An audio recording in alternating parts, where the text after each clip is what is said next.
change from the 11 a.m. update.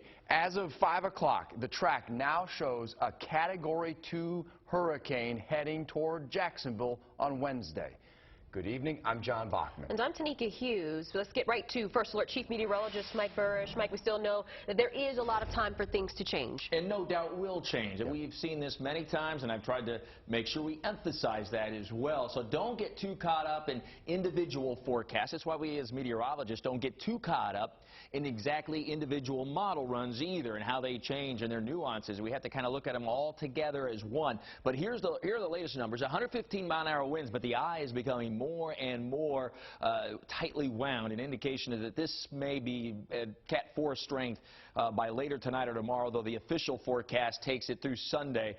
It takes till about Sunday to get to Category 4. Really not a whole lot of change in this portion of the track forecast. Into the northern Bahamas, it is a little slower, and then just a little bit south of Cape Canaveral in the vicinity of Stewart, give or take, by about 2 o'clock Tuesday afternoon. That's a little slower. Then that moved northward toward Jacksonville at 2 o'clock in the afternoon on Wednesday. A weakening hurricane at that point because it's over land, but not very far inland, and so it may try to stay a little bit stronger a little bit longer. So there's the satellite presentation, and you can see it moving to the west-northwest, the hurricane. Pretty steady state in that regard. It is moving a little slower than yesterday at about 9 to 10 miles per hour, but it's still hundreds of miles to the east and to the southeast of Jacksonville, moving over some very warm water. So here are some of those changes this evening in this latest advisory. The landfall is near Fort Pierce, which is actually just a little bit of a notch northward over the last 24 hours or so. I've been saying Cape Canaveral plus or minus since about Monday afternoon. I'm going to stick with it at this point.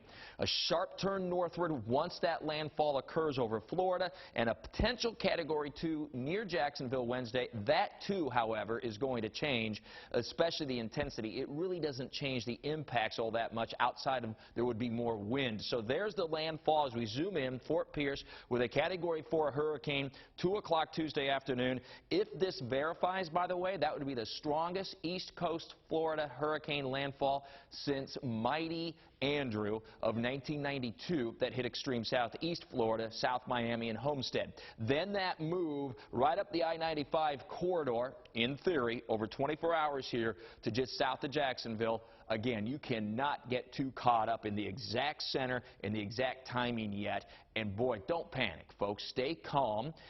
We've got several days. We've got a holiday weekend here on Monday. Many people will have the day off. This is your chance to prepare and come back and get the latest forecast each and every day, if not multiple times during the day. That's the latest forecast right now, though. And we're also seeing some bands of heavy showers and thunderstorms moving from east to west across the area. We'll see this through the holiday weekend, and every once in a while they'll produce a water spout. In fact, we have a photo of one from Ponte Vedra that I'll show you coming up in the full First Alert forecast, and the impacts that you can expect with a storm that will be moving up into northeastern Florida and southeast Georgia, potential hurricane. That's in about 15 minutes. All right, Mike, and here's what you need to know right now. Baker and Columbia counties have closed school on Tuesday. Duval, Clay, St. John's, and Nassau are still monitoring the storm. Governor Ron DeSantis says FHP is now escorting fuel trucks to help get gas to stations faster, especially right now in South Florida. And Orlando International Airport just announced that it will stop all flights at 2 a.m. Monday. The Jacksonville Aviation Authority says no decisions have been made here. Action News Jax is complete. Team coverage tracking every angle of the storm across Georgia and Florida and in the First Alert Weather Center.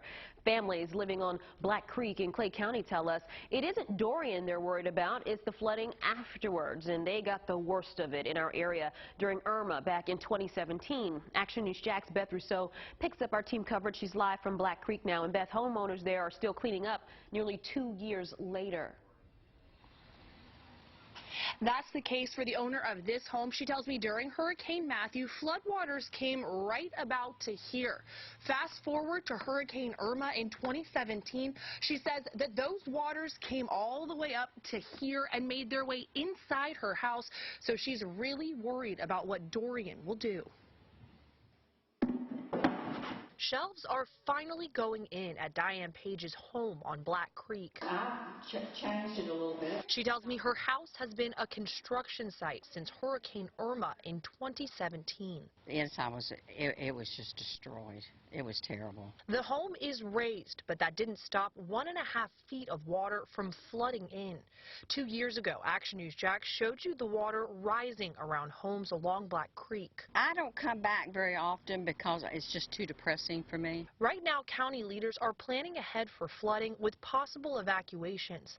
The county has also asked for more swift water rescue resources. I'm scared. I'm really scared. Clay Electric asked customers to be ready for up to 7 days without power. Shelters in the county could open as early as Sunday. Sandbag stations are opening Saturday, but Page says that won't do any good for homes on the creek. I just pray to God that it doesn't destroy my home again. Paige says she really hasn't been doing much to get this house ready for the storm. She says she doesn't know how much good it will do. However, I did talk to people right across the way who say they've been prepping all week. I'll show you what they're doing coming up all new on Action News Jax at 6. We're live in Clay County. Beth Russo, CBS47 Action News Jax.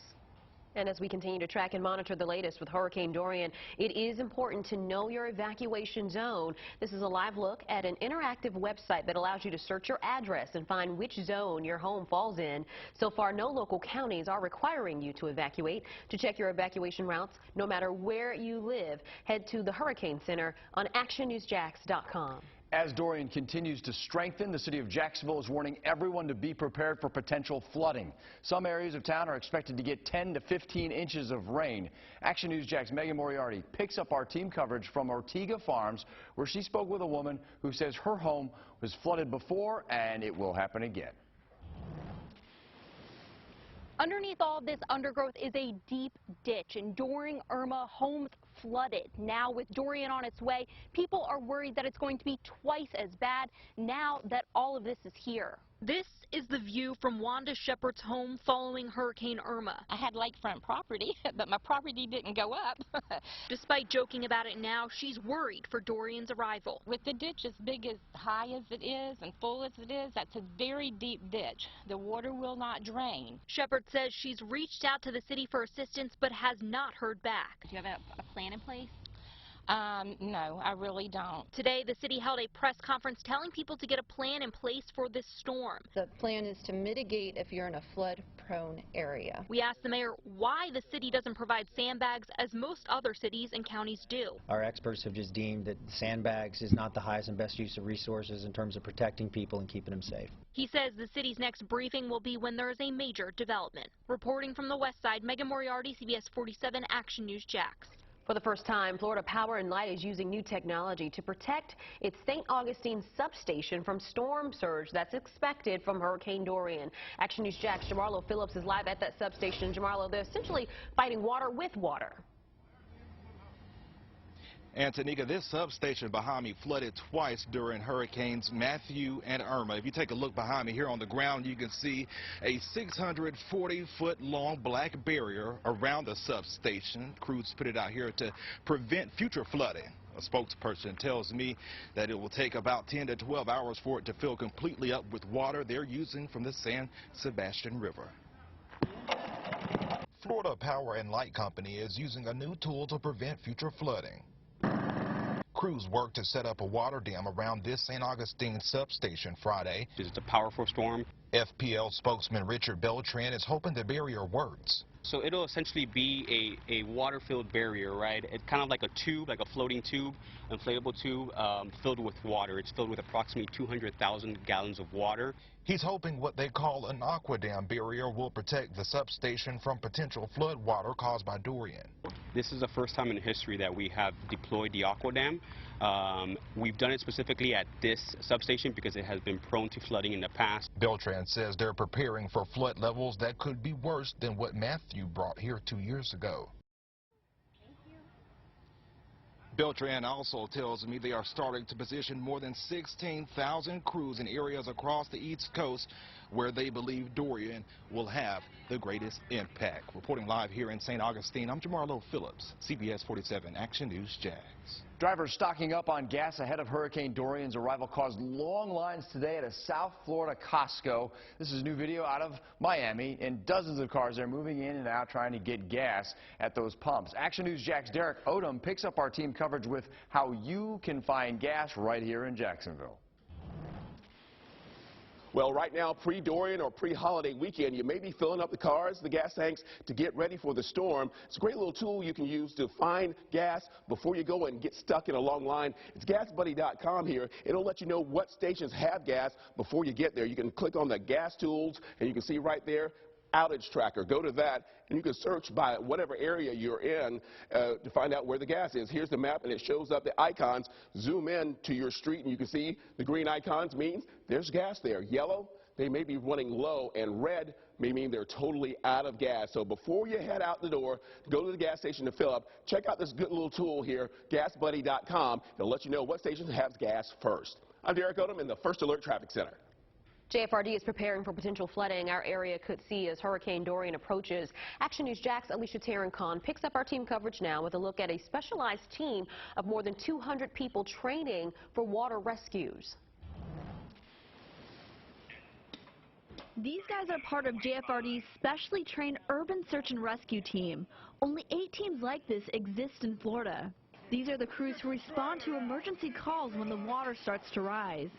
We'll send teams up there with boats if needed and try to get the residents out of their house or other buildings wherever they may be trapped. And right now, JFRD's urban search and rescue teams are bringing in all their equipment. If you see behind us, they're bringing in their fire trucks as well as their boats to make sure they're in good working order ahead of the storm. These are pictures of crews rescuing people from floodwaters after Hurricane Irma hit in 2017. JFRD tells me they anticipate water rescues this time around if the storm is anything like Irma. Kind of expect the same potential impact that Irma left us with. And remember, Irma had a lot of rain right before the storm, and then the storm came along and just added to that. Reporting in Woodstock, Alicia Tarrant-Kahn, CBS 47 Action News Jax. Our coverage of Hurricane Dorian continues for the next 90 minutes. In 5 minutes, Action News Jax shows you how local businesses are reaching out to their neighbors to help them prepare. You can also see the latest track information at actionnewsjax.com's Hurricane Center page and on the First Alert Weather app. All right, breaking news tonight. A 14-year-old Jacksonville boy is accused of beating to death a 3-year-old he was babysitting. Action News Jax Paige Kelton is in the newsroom. Paige, investigators also say the boy burned another child. Yeah, John, the details are gruesome, and when you consider the suspect is a child himself, it's even more disturbing. The Jacksonville Sheriff's Office tells us Jonathan Godwin was watching the 3-year-old girl and became annoyed when she cried. JSO says he beat her in the chest, back, legs, and head with his fist and a belt. Godwin's mother came home, found the girl unresponsive. She was taken to the hospital, and that's where she died. During the investigation, JSO says it found Godwin had a history of abusing and burning another child. That boy reportedly admitted to both incidents. That 14-year-old is being held tonight for murder and aggravated child abuse charges. In the newsroom, Paige Kelton, CBS 47 Action News Jax. I'm Action News Jax Chief Meteorologist Mike Burris, of course, tracking Hurricane Dorian, a powerful hurricane over the southwest Atlantic with an eye that continues to really become more and more organized. I think we're at a Cat 4 probably sooner rather than later. Still hundreds of miles southeast of Jacksonville, but it's the track west-northwest bound through the Bahamas into the Florida coast that's the problem, and eventually it turned north toward Jacksonville. The local impacts, I'll be specific for you, coming up in just a few minutes. Coming up, 2 stories you still haven't seen on Action News Jax. Nearly 200,000 cars recalled. The safety defect that could be in your car and how you can get it fixed for free. Then, the Salvation Army's deploying help ahead of Dorian, the services and supplies they're offering, and where in town you can find them.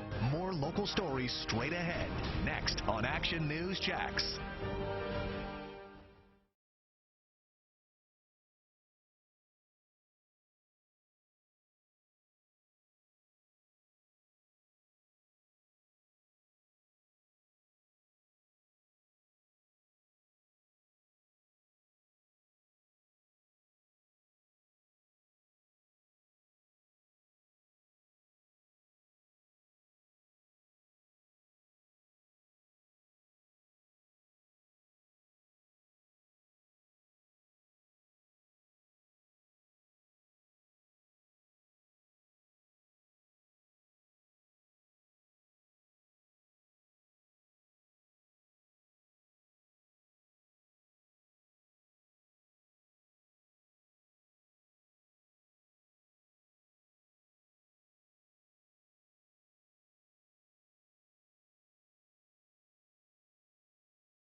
Tracking the tropics and, of course, powerful Hurricane Dorian still hundreds of miles to the east of Florida. So the live camera shot right now out of West Palm doesn't look too bad. Actually looks pretty nice with some sunshine. But, of course, that becomes a much different story by Monday into the early and middle part of next week as Dorian makes that move westward toward the Florida coast, then a sharp turn north toward Jacksonville. The first other details in minutes.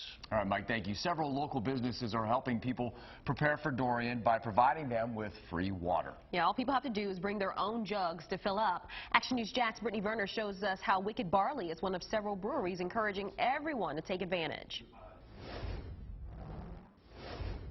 As Hurricane Dorian is on track to hit the state of Florida, many people like Blakely Vanicki and her family are preparing their homes and pantries for what's to come. We have started bringing things indoors from the outside. We've gone grocery shopping, gotten a lot of dry goods, and doing laundry in case we do lose power, things like that. That's why some businesses like Wicked Barley Brewery are trying to be a resource for people to come and fill up their water bottles ahead of the storm. After a natural disaster like a hurricane, water may not be safe to drink because of the potential risk of it being exposed to contaminants. But the owners of this brewery want to help the community before that happens. We want everybody to know in Jacksonville if they can't find water at their local grocery stores, just come here and we'll be able to fill it for them until the power goes out. And while many are worried about water coming in their home, they won't have to worry about the water their family will be consuming. We have some bottled water, but, you know, just in case we lose water, it's bad to be unprepared with a 2-year-old. Reporting in Mandarin, Brittany Werner, CBS47, FOX30, Action News Jax. Man push. And several other breweries are also offering free water. Tabula Rasa on Corbett Street in Mixontown is filling jugs now through Dorian's arrival. Legacy Ale Works on Old St. Augustine Road in Mandarin is also filling containers tonight until 8 and Saturday from 8 a.m. until 4 p.m. And Green Room Brewing on 3rd Street in Jax Beach says to bring your containers to be filled for free. Now certified Jacksonville's most accurate weather forecast. Action News Jax, First Alert Weather.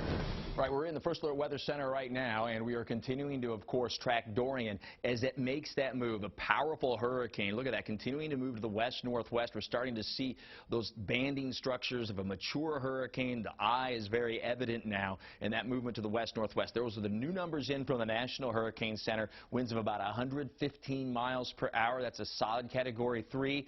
Would not be surprised if that's a Category 4 hurricane, say, here within the next 24 hours, give or take, as we move out here into the weather center, then out from the weather center to our front desk. And you can see that that movement's to the west-northwest at about 9 miles per hour now, and that's a little slower than the last couple of days. Hundreds of miles to the east and southeast of Jacksonville, and that ever-important forecast track that takes it across the northern and northwestern Bahamas, where hurricane watches have now been upgraded to warnings, to and very near the east coast of Florida, a little north of West Palm and a little bit south of Cape Canaveral, so Fort Pierce, Stewart area, give or take, and then up I-95 all the way to northeastern Florida. There's the thing that's going to really catch a lot of people's attention this afternoon. Let's face it, that would be near and just south of Jacksonville as a Category 2. That will change. Definitely change. May change in the next advisory pretty dramatically. So my point is, it's an evolving situation. We're not going to have a real precise reading on this yet for another couple of days. That's not a cop-out in the forecast world. That's just to keep you updated and prepared, something that you should do over the next few days. We are going to have impacts that I'm 100% sure about, and we'll continue to narrow those down in the coming days. Here's where we have the hurricane warnings now that are in effect over the northern portions of the Bahamas. You can still see that Florida is free of any watches at the moment, but those will be issued any time. If not in the 11 p.m. advisory tonight, then more than likely first thing tomorrow morning, and that will then kickstart evacuations more than likely in southeast Florida. Elevated rip current risk. These are your local impacts, and these rip currents will be as early as this weekend, in some cases occurring right now. Extra care at our beaches, and higher than average tides will continue as well, and that will include the St. Johns River and its tributaries. Heavy rain at times. Weekend is, however, not a washout. We've tried to emphasize that for days now, and there will be isolated tornadoes and waterspouts as early as today and through the weekend, but starting to increase, of course, as Dorian makes that move to the west and to the northwest. There's a bird's eye view, if you you will, right in on that eye. So well organized and so distinct right now, and in fact might be trying to kind of stretch out a little bit in the end here, and that's the indication sometimes of an eye wall replacement cycle when these get a little bit more powerful, and that can change intensities a little bit too. I'll have more on that coming up in the next full first alert forecast. Meanwhile, tracking some local rain storms right now with Corey. Yeah, Mike, we have that onshore wind, that northeast wind, which is shifting these rain showers generally from the ocean over the land. Looks like the beaches right now free of the rain. It is very close to the coast, though, as we zoom down into Duval County. A nice heavy shower. This is on the west side, approaching the Duval-Nassau County line. A little bit of lightning with that as well. And as we move down toward Lottie and Maxville, some lightning, too. This is what this onshore flow can do. We can see some water spouts here and there. This is from Linda and Ponte Vedra right around 3:20 this afternoon. Just a really nice shot of the water spout there. And this is a shot typical of what you would expect to maybe get a water spout or two. Jacksonville Beach, our First Alert Skycam network. And look at the line of the clouds here. Very well defined, and those puffy white cumulus clouds showing that tropical moisture that we have over the area now. It's 81 degrees and east wind out there at Jacksonville Beach at 9 miles per hour. Mike? Yeah, and sometimes you see those cumulus clouds that Corey was showing you, like that banded up there like that we saw off Jack's Beach. Those will produce those water spouts, so we'll keep a close eye on that. Otherwise, scattered showers and storms through your weekend, which is always in view in the First Alert 7-day forecast right on into Labor Day. There will be no direct impacts from Dorian through Monday, and so now is the time to prepare. And then tracking Dorian with heavy rain and storms and strong and gusty winds, all dependent exactly the magnitude on the location and intensity of Dorian. More, download for free the First Alert Weather app at ActionNewsJax.com. New on Action News Jax at 5:30, tracking Dorian and the possibility for flooding in Georgia. The high-tech solution being used to monitor water levels with the changing tides. Slowly rolling out a massive piece of equipment to protect future space launches. How Kennedy Space Center is preparing for what could be its first direct hit from a hurricane. New coming up at 5:30, when strong wind snaps power lines, it can create dangerous hazards on the roads. What to do if a power line makes contact with your car that could save your life. Coming up on CBS 47 Action News Jax, local coverage you can count on.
Tracking Hurricane Dorian now. The latest track just into the Action News Jax newsroom. It came in at 5 o'clock. It shows the storm near Jacksonville Wednesday as a Category 2. First Alert Chief Meteorologist Mike Burr says expect a lot to change. That's the thing to keep in mind, but he's tracking it for you every step of the way, as well as the entire First Alert Weather Team and Action News Jax crew. So we'll continue to watch this track for you and bring you the latest as it comes in. Kennedy Space Center is preparing for what could be a first time it's a possible direct hit by a hurricane. Action News Jax Phil Amato picks up our team coverage showing us how NASA officials are taking no chances and how they moved a giant mobile launch pad to safety just today. Kennedy Space Center is securing rocket stages and spacecraft assembly areas as Dorian nears. In fact, at dawn today, a crawler transporter started to move the mobile launch tower to the vehicle assembly building for safekeeping. That 355-foot tall tower weighs a whopping 10 million pounds. It took 8 hours to move it. The vehicle assembly building can withstand winds of more than 125 miles an hour without any major damage. NASA says it's a precautionary move, and a ride-out team will stay behind to monitor the Kennedy Space Center and the storm's effect. In the studio, Phil Amato, CBS 47, Action News Jax. Now I'm Action News Jax Chief Meteorologist Mike Burr. Well, we've just had the new numbers, of course, come in from the National Hurricane Center, an updated track. But what's it all mean for you and this holiday weekend? I'll break it down for you day by day and hour by hour in your First Alert forecast coming up. One of the dangers Hurricane Dorian could bring, power lines knocked down and on top of your car. New at 5:30, the maneuver you need to know about that could save your life. Feeding those in need during the storm's aftermath. The local nonprofit's getting ready now to roll out mobile kitchens.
We are tracking Hurricane Dorian. This is the latest track just into Action News Jax, and you can see there is a big change from the 11 a.m. In the last 30 minutes, we learned that the track now shows a Category 2 hurricane near Jacksonville.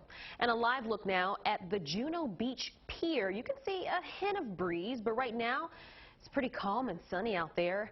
But as Dorian makes its way to that area close to the current projected landfall Tuesday night, things will change. I'm Tanika Hughes. I'm John Bachman, Action News Jax. First Alert Chief Meteorologist Mike Burris joins us now in the First Alert Weather Center. Mike, with the latest track on Dorian.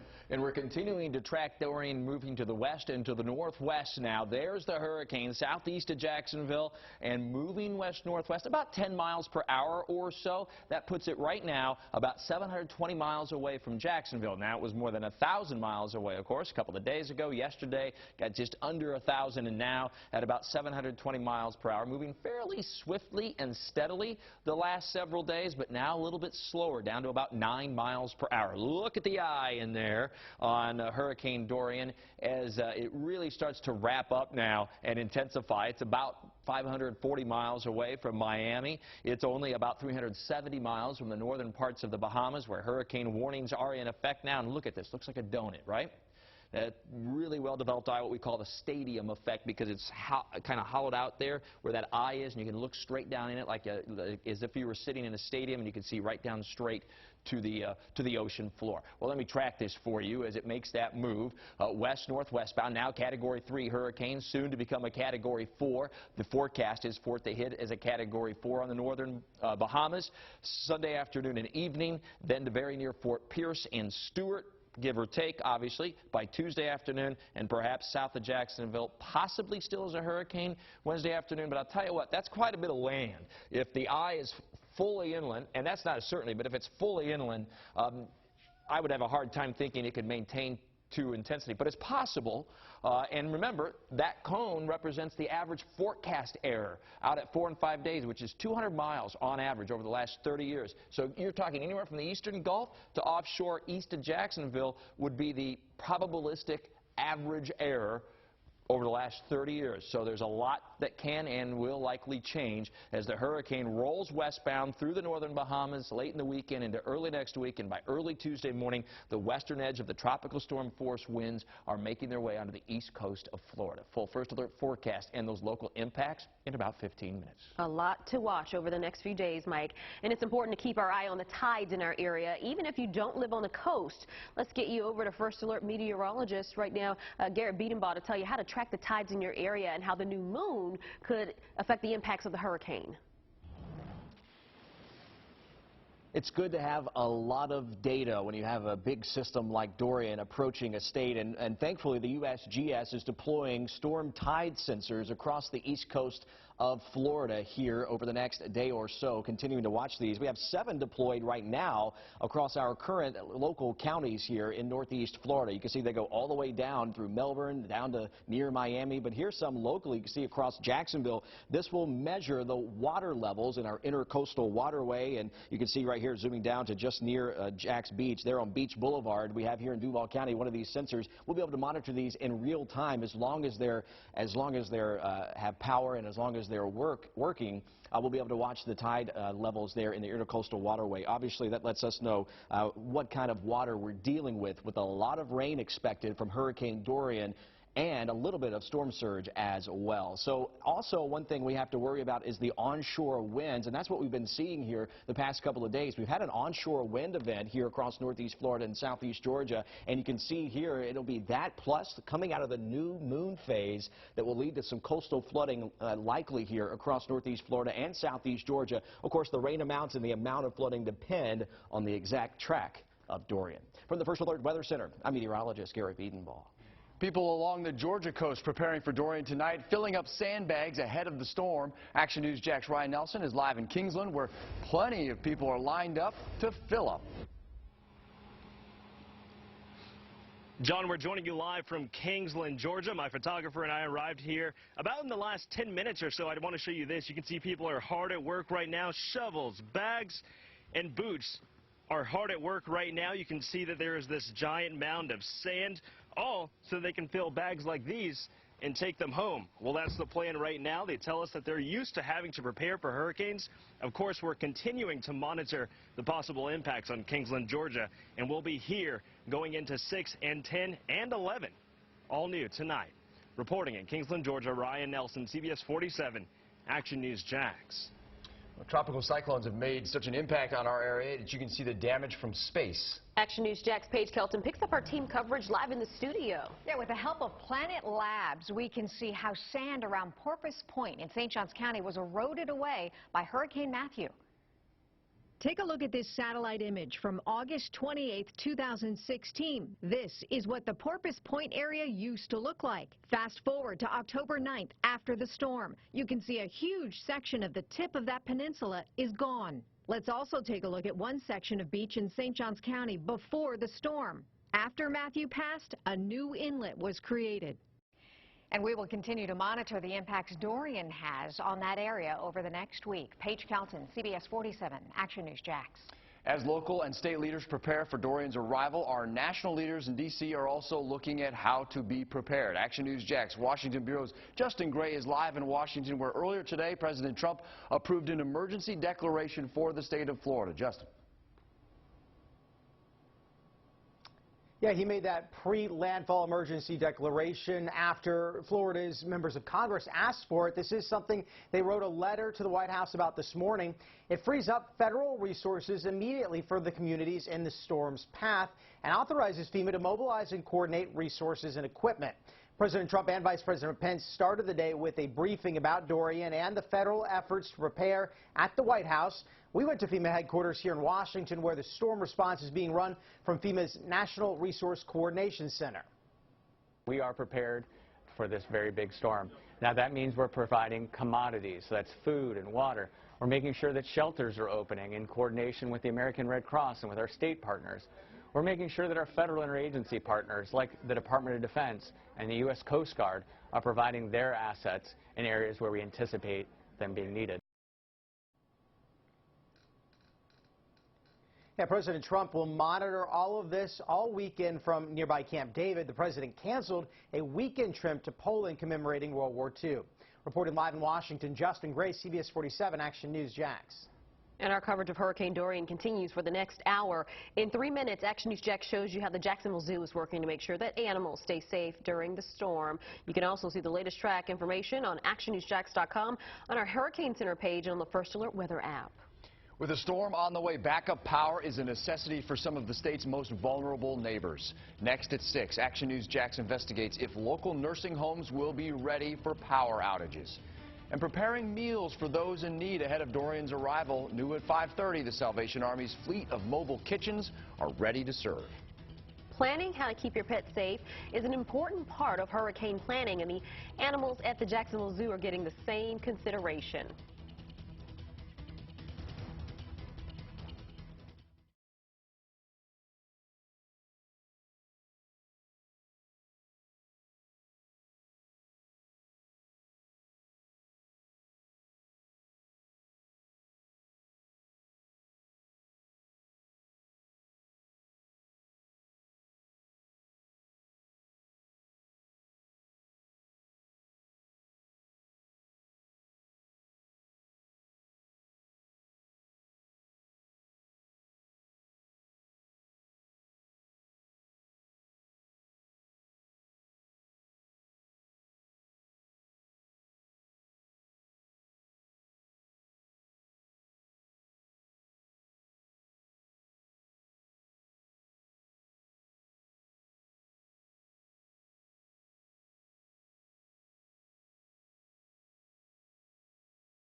We continue to track Hurricane Dorian. Let's take another live look at the Juno Beach Pier.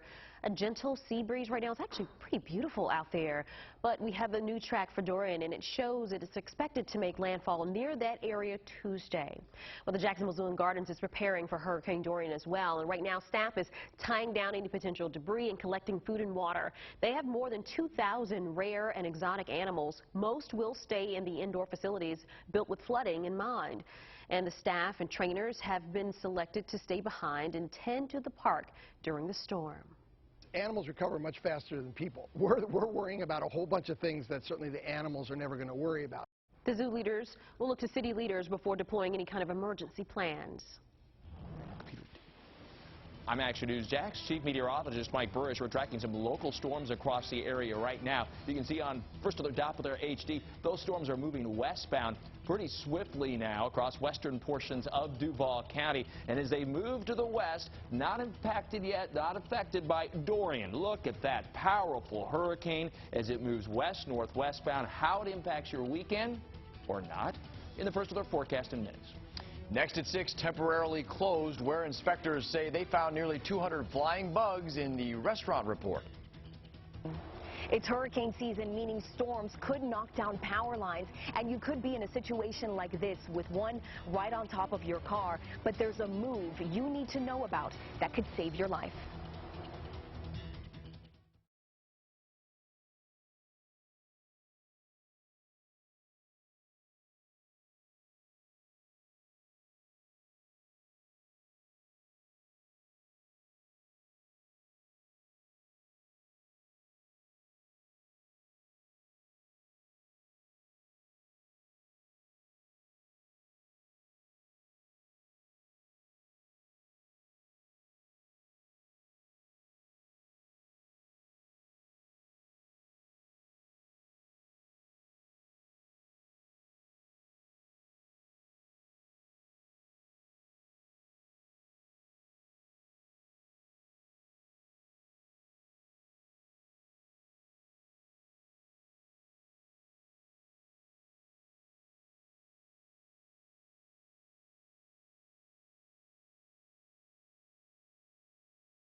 All right, we are tracking Hurricane Dorian. A live look right now at Cocoa Beach.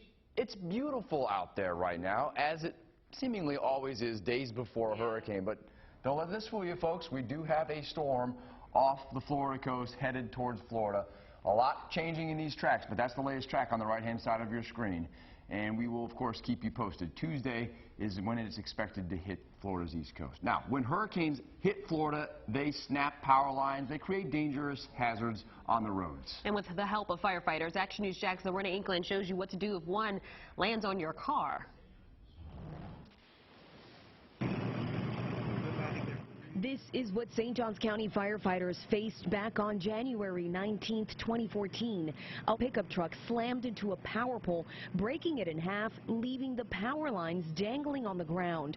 Captain Andrew O'Quinn was one of the first to get there. And as soon as we got over there, we found the vehicle was still charged with electricity. The people inside had already gotten out, something O'Quinn says was not the best idea. Something that we don't recommend unless there's some circumstances that you can't control, such as your vehicle being on fire. We discovered locals also weren't sure what to do in that situation. If you know what to do if a power line lands on your car. Yeah, get out of the car and leave it there. You're supposed to jump, I think, on your tiptoes and tiptoe out, I think. There's a right and wrong way to get out of the car. So the firefighters at Station 18 helped us set up a demonstration. We simulated the power lines using extension cables and hooked up a smoke machine to the car. The number one thing to remember, you don't want to complete the circuit. And that requires jumping out without touching the vehicle or ground at the same time.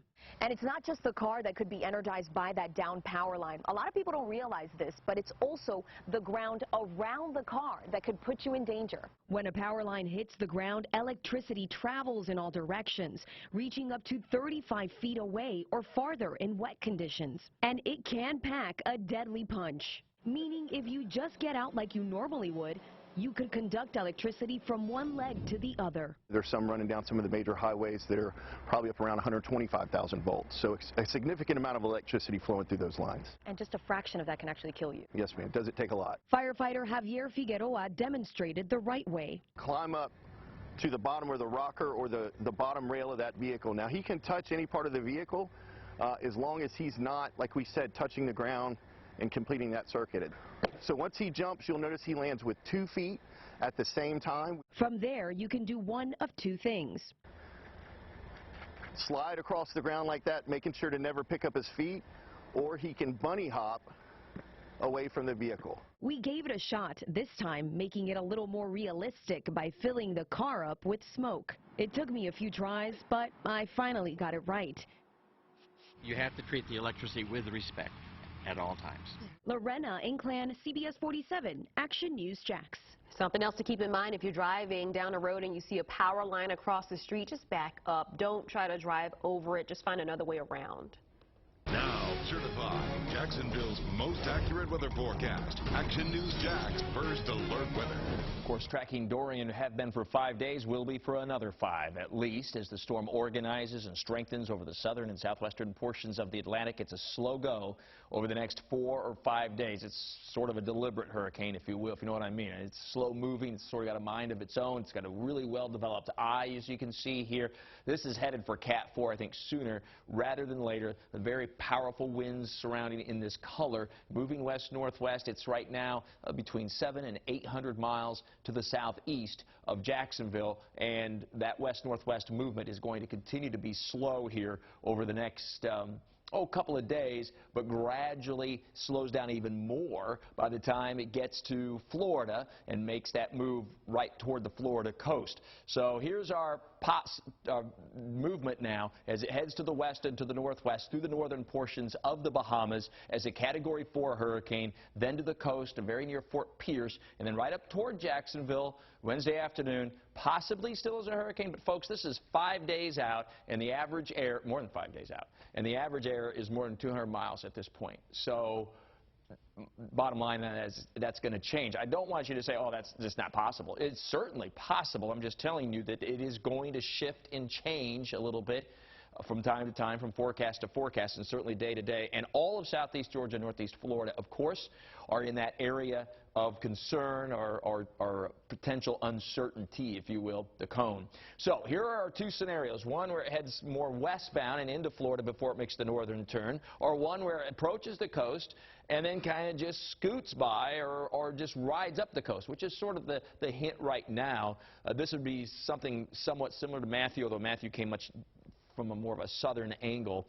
Here's what's steering this stuff. Talked about it all week long. What's steering Dorian and all of our tropical systems. It's a Bermuda high-pressure system that's over the Atlantic right now. And when it flexes its muscles or becomes a little bit stronger like it is right now, it forces hurricanes like Dorian toward the west, which is the pattern for tonight and into tomorrow. Then the high pressure starts to weaken a bit, or more importantly, drift a little eastward, and that allows that northwest turn. Hurricanes want to find the path of least resistance, which will be the west edge of that Bermuda high. It's not going to be able to escape fully out to sea.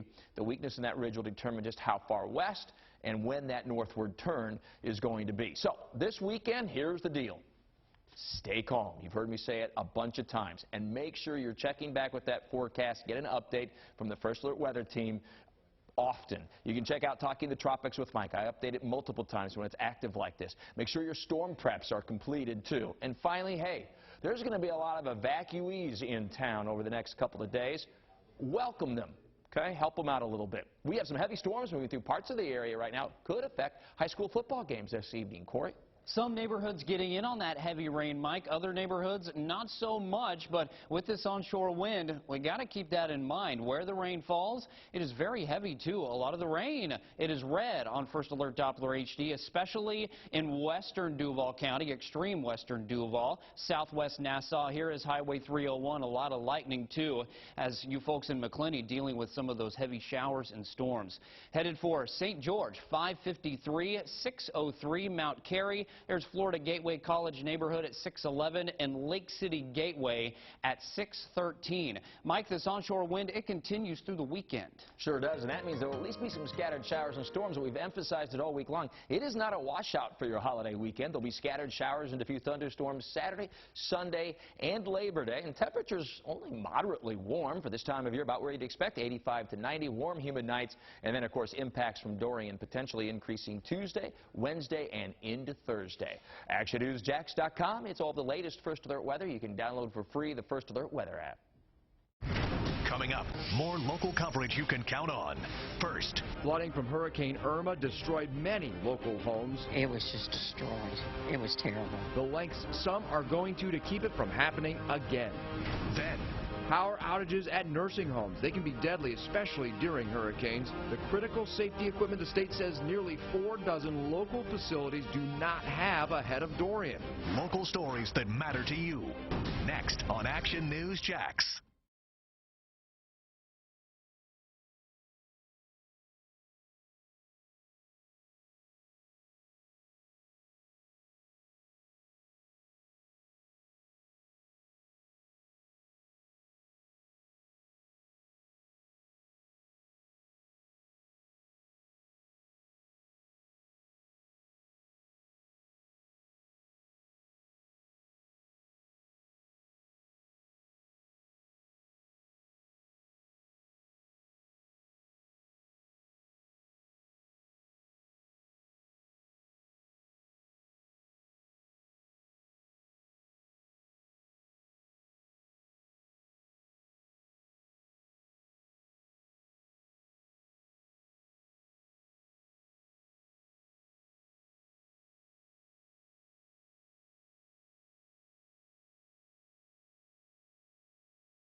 What to watch, brought to you by Ashley Home Store.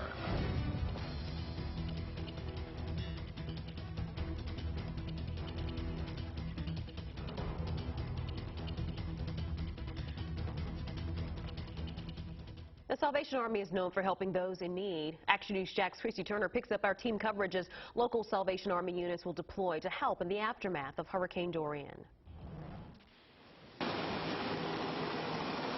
When you see this Salvation Army canteen, you know help is on the way. Wherever the need is, that's where the Salvation Army of Jacksonville will go. Lieutenant Dominic Blanford has responded to several disasters, including Hurricane Michael last year. It was devastating. Blanford says 3 Salvation Army disaster response units in Northeast Florida are getting ready to help people in the path of Hurricane Dorian. This canteen will be stocked with supplies, everything from water and, of course, coffee, also utensils for food. They can serve more than 4,000 meals a day. It's one of those things that makes you feel good. That we can give back. We have a fryer here. Reporting in downtown Jacksonville, Christy Turner, CBS47 Action News Jax. And the First Alert Weather Team is tracking everything you need to know about Hurricane Dorian. For the next update for stats and positions, that'll come out at 8 p.m. Download the First Alert Weather app and tune in to Action News Jax at 10 for the latest from that update. The VA is being buried by a mountain of medical records, and it's threatening the quality of care for veterans. There's a massive backlog of medical records waiting to be digitized at the Department of Veterans Affairs. An audit by the Inspector General says if stacked, the medical records would be 5 miles high. Veterans groups say not having updated health records is putting patients' health at risk and could delay critical care. Patients and veteran patients can fall through the cracks because of incomplete information, incomplete coordination of care. Veterans groups also worry the backlog will grow as more veterans see doctors outside the VA. The audit recommended dedicating more people to digitize those records. The Secretary of Health at the VA agreed with those recommendations. There's a new recall alert involving Toyota vehicles in North America and Japan. The automaker recalling 191,000 cars because the airbags may not inflate properly in a crash. It covers certain 2003 through 2008 Corolla compact sedans and 2005 through 2008 Matrix hatchbacks. The dealers will replace the airbags at no cost. Live, this is Action News Jax special coverage tracking Dorian. The latest track from Hurricane Dorian shows the storm making landfall as a Category 4 Tuesday afternoon. And you can see it's also in the forecast to be a Category 2 as it heads north. That storm's still several days away from impacting our area, so be calm because now is the time to just prepare for anything that might come our way. I'm Tanika Hughes. I'm John Bachman. Listen, we've heard Mike preach it for days now. Here's the one thing we know. It's going to change. The forecast is going to change over the coming days. So let's get you right now to the expert. That's Action News Jax First Alert Chief Meteorologist Mike Bursch with the latest on Dorian. Mike? Yeah, and you speak the truth, John Bachman. This will be a changing forecast. It has been. It will be over the next few days. But that's one thing we're certain about. And the second one, there's going to be impacts. It comes down to the magnitude and exactly timing it for Jacksonville and northeastern Florida. And I can tell you that that will not occur through Labor Day at least. So you've got time to prepare, time to enjoy a 3-day weekend perhaps at times, but also checking back on that First Alert forecast. And Hurricane Hunter aircraft headed to the storm right now. Almost there, just passing the northern Bahamas. This is what's going on right now as they head out to the they'll first probably check out the northwestern portion of that circulation of Dorian, and then of course they'll go right on into the eye and other portions of the hurricane. And that data is now being used in the forecast model, so it's hopefully going to smooth out our forecast and give us more confidence and a more accurate forecast with what exactly Dorian is going to do, which is forecast right now to make that move toward the west and turn into a Category 4 hurricane. Moving through the northern Bahamas, where hurricane warnings are now in effect Sunday night into Monday, and then that hit on the southeast coast of Florida now forecast not to be until Tuesday, and then working its way northward, a little bit of inland up the I-95 corridor, a ride all the way to Jacksonville. If this proves accurate, would be a Cat 2 just south of Jacksonville.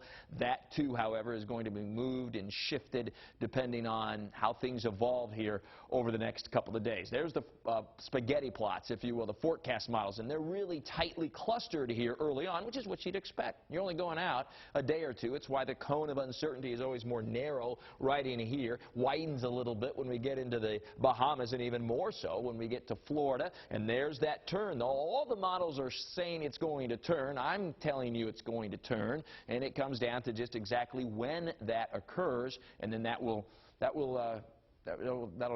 be what shows us what the impacts exactly are going to be. Over the weekend, high rip current risk and an increased surf. That's a certainty even without Dorian, so be extra care. The weekend's not a washout, but by Tuesday, Wednesday, and Thursday, the potential for as much as 10 or more inches of rain and isolated tornadoes and waterspouts as well, and a high wind risk depending on just how strong Dorian is as it makes that northward move toward our local area. The full first of the forecast, we're also tracking some storms right now in the area. That's in about 15 minutes. And let's get you caught up with additional details. The president has signed an emergency declaration for the state.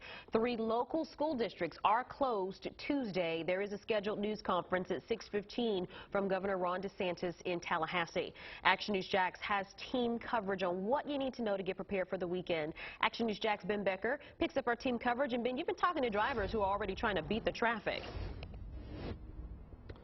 Tanika, there's going to be a lot of traffic. Labor Day weekend, a hurricane, traffic jams maybe unlike anything we've ever seen. Take a look right now, and this isn't good. Labor Day weekend, we're backed up in traffic on 95. This is near Bay Meadows. Take a look behind me, and you can see traffic behind us. So this is just already starting to be a mess, and fair chance that it's going to stay this way all through the weekend as people look to evacuate Florida, and we'll get more information on that in the coming days. Now, this is some stuff you need to know. First off, when we get an evacuation order, all tolls will be lifted in the state. Now that impacts the Mandarin area, also the First Coast Expressway. It's also important to know your closest emergency route to be safe. And keep an eye on wind speeds. Bridges closed in Jacksonville when there are sustained winds of 40 miles per hour. Now one driver tells me she has to drive towards the hurricane to take her daughter to school in South Florida. I'm thinking I could head back north by early Monday morning, and I probably will go a different way, not through Jacksonville. I'll probably go west. It's a race against time. Yes. Oh, yeah. Yes. She may not be racing too much. As you can see, lots of traffic out here, so it will be a slow go for the next few days. Now, ahead at 11, I'm pressing the state about a policy they made, a change in their evacuation policy, and how it could impact your safety as you try to leave Jacksonville and maybe your loved ones who live in South Florida who could be coming this way. A big change you need to know about. It's coming up tonight at 10 and 11. Reporting live, Ben Becker, CBS47, Fox 30, Action News Jax. Clay County families along Black Creek worry about the possibility of flooding Dorian could bring to the area that's still cleaning up from damage from Hurricane Irma. New at 6, Action News Jax Beth Rousseau shows us the lengths neighbors are going to protect their homes. I talked to the woman who owns this home. She tells me she really doesn't think there's much that she can do to keep this water from rising up into her house. But I did talk to families right across the way who say they've been prepping all week. Joel Irish remembers the flooding on Black Creek following Hurricane Irma. The water came up and touched the underneath of the house. And the aftermath. It was just 8 feet high with people throwing furniture and everything out on that side of the road. 2 years ago, Action News Jax showed you the water rising around homes along Black Creek. He says it's why they're taking Dorian so seriously. We don't really worry about the hurricane so much as the flooding afterwards here. County leaders are deciding whether to evacuate the area ahead of possible flooding from the storm. Shelters in Clay County could open as early as Sunday. Today at gas stations, we saw families filling up cars and cans for their generators.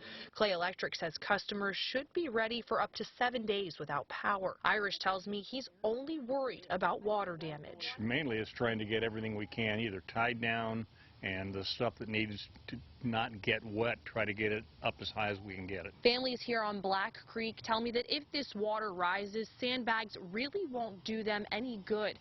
For families in other parts of the county, sandbag stations are open tomorrow and Sunday, starting at 8 o'clock. Reporting in Clay County, Beth Russo, CBS 47, Fox 30, Action News Jax. While some local schools are monitoring the storm to decide on closures, others already making the decision. So far, Columbia, Baker, and Bradford counties have decided to close on Tuesday. Of course, they're already off on Monday for the holiday. Clay, Duval, Nassau, and St. John's will all make a call as the storm moves closer. Many of them waiting until Sunday to make that call. Local colleges and universities are so far closed through Monday, of course. That includes Edward Waters College, UNF, JU, and FSCJ. Action News Jax investigates whether local nursing homes are following state law and are prepared for possible power outages. The law was changed when 12 people died at a nursing home that lost power, and that was during Hurricane Irma. Action News Jax investigator Christy Turner found dozens of local facilities are still waiting for state approval. Right now, every nursing home and assisted living facility in Florida is required to have backup generators to keep facilities at a safe temperature for at least 4 days.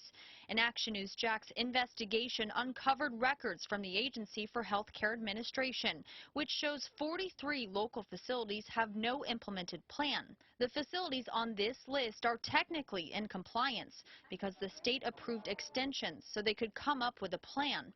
But until then, some patients could be vulnerable if Dorian cuts power. We paid a visit to Moultrie Creek Nursing and Rehab Center, which you can see is boarding up for the storm. This facility is listed by the state as not having a plan, but the administrator tells me it does have a backup generator. It's just waiting on ACA to do a final inspection, which is what several other local facilities also told me. If you're somebody that has vulnerable folks under your care, you're responsible for having a plan and executing a plan. Friday, Florida Governor Ron DeSantis ordered teams around the state to visit these facilities to make sure they're in compliance. Reporting in St. Augustine, Christy Turner, CBS 47, Fox 30, Action News Jax. And you can find out if a facility here locally is in compliance by going to actionnewsjax.com. JEA has 3 phases to get power back on should Dorian knock it out. Phase 1 is the most important. Restore the backbone, the grid that includes police, fire stations, hospitals. This will also bring the power on for a majority of people. During Phase 2, crews will repair residential circuits. This will bring the power on to circuits of 2,500 customers at a time. In Phase 3, once circuits are restored, smaller, isolated areas will be repaired. JEA asks all neighbors who have outages to report them so they can give the all clear when the power is back on. It has been more than 2 years since Hurricane Matthew flooded our area, and many families are still dealing with the storm's effects. Action News Jax Jamarlo Phillips caught up with a woman who's still struggling to rebuild her home. Patty Kepshire says this was supposed to be her dream home. She evacuated after Hurricane Matthew and hasn't been able to move back in since then, even after crews demolished her home and built it 5 feet higher. And check it out. So this is kind of a pain. Patty Kepshire dreams of the day she can walk into her home and watch the sun rise over her windswept acres neighborhood in St. Augustine. I don't know how sound the structure is. This is a picture of what the outside of her home looked like before and after Hurricane Matthew. There's a lot of us that aren't home or we're in unfinished homes. She had to build it 5 feet higher to keep water out. Since then, she has been in a battle with contractors. The house is still unfinished, and she's worried what has been repaired will be damaged again. Kepshire is hoping to return home soon. She's been told that could be as early as this Christmas. Reporting here in St. Johns County, I'm Jamarlo Phillips, CBS 47, Fox 30, Action News Jax. With local utilities warning customers to be prepared to lose power, Action News Jax is getting answers for people who are medically dependent on electricity. Action News Jax Megan Moriarty joins us live in North Jacksonville. And Megan, you talked to a man on dialysis who worries that the storm could impact his care. Yeah, James Smith visits this facility 3 times a week. He says that he uses public transportation to get here, and with the storm approaching, he's worried he won't make it here, which could be a life or death situation.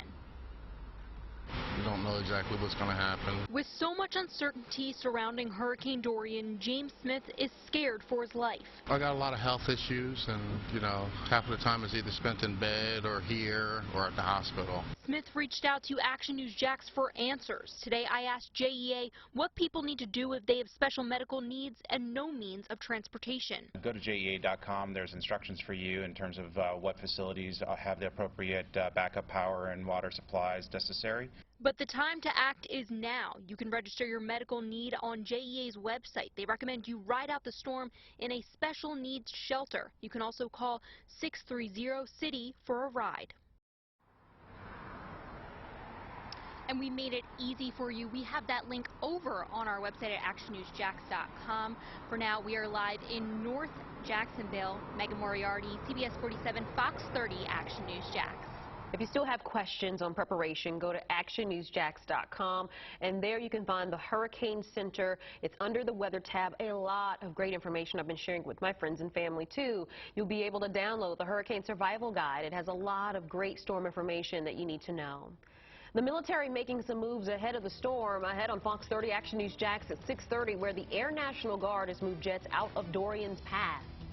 And right now, Tanika, Dorian is about 700 to 800 miles southeast of Jacksonville. Really a well-developed hurricane right now. The Category 3 intensity likely to be a Category 4 soon as it moves west-northwest bound. Meanwhile, back here at home right now, we've got some clouds and off in the distance from Jacksonville, some storms. So for the high school football games, make sure you grab some rain gear. It'll be warm and muggy otherwise. Your first weather forecast is minutes away. Plus, nearly 200 live bugs found at a local business. That's next at 6 in the Restaurant Report.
What to watch, brought to you by Ashley Home Store.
FOX30 Action News Jax. Tonight, firefighters are working to learn the cause of this fire in Sandalwood. It broke out early this morning at an abandoned home. Firefighters kept the flames from spreading to neighbors. You can see the homes close by there. They have not yet said the cause of the fire. A local tax preparer faces 3 years in prison for filing false tax returns. Nicole Johnson pled guilty this week. Now, from 2014 to 2017, investigators say that she worked as a tax preparer and then made false amounts of deductions and tax credits for clients. Over the years, she then pocketed tax credits for taxpayers that were not entitled to them. The IRS issued $1.3 million in refunds. Now certified, Jacksonville's most accurate weather forecast. Action News Jax, first alert weather. Well, Hurricane Dorian on the move, and it looks like it's intensifying. We have Hurricane Hunter aircraft just minutes away. It'll be under an hour, maybe under 30 minutes before it's in there. But looking at the satellite presentation, it looks like a donut.